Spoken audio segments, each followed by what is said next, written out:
Tama si Idol Robin, Risa Hontiveros, Chel Jokno at sa mga lutang dyan. Kayong mga bangag, lalayo ka pa. Parang gobyerno din yan. Kada magpapalit ng administrasyon, may internal cleansing dyan. Isipin mo yun. Ganon din ang kalakaran sa underworld na sinasabi ni Robin Padilla. Pag magpapalit ng administrasyon, tatanggalin na nila yung mga napakinabangan nila, yung mga asset nila na alam nila sa huli ilalaglag sila. Yan ang sinasabi niyong EGK. Sila nagpapatayan. Pero never inutos yan ni Duterte na pumatay ng tao. At yung sinasabi niyong death squad, mga gunggong pala kayo eh. Natural, military, police, they were trained to kill. Yan ang isa sa mga trabaho nila kapag ikaw ay nanlaban. Kaya totoo ang sinasabi niyan, mga death squad yan. Kasi pinag-aralan nila na humawak ng baril, natuto silang humawak ng baril. Pero may disiplina. Kaya nga may Euro psychotest yung mga yan eh. Di ka ba nag-iisip, Risa Hontiveros? Halatang wala kang alam. Kung ano ang galawan ng mga nasa taas, mas malupit ang galawan sa ibaba.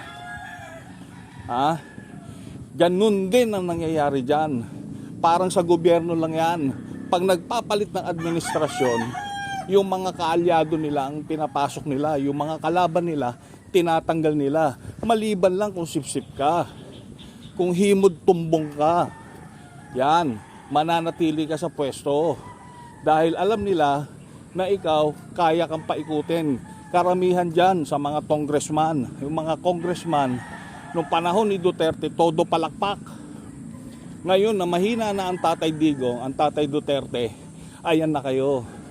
Para kayong mga linta, nakakapit sa alam nyo kung saan kayo makikinabang.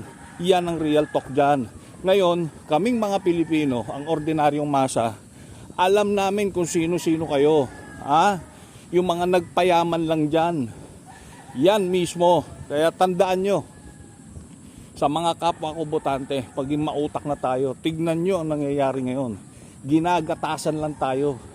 Yung pera natin, asa na, sana napunta.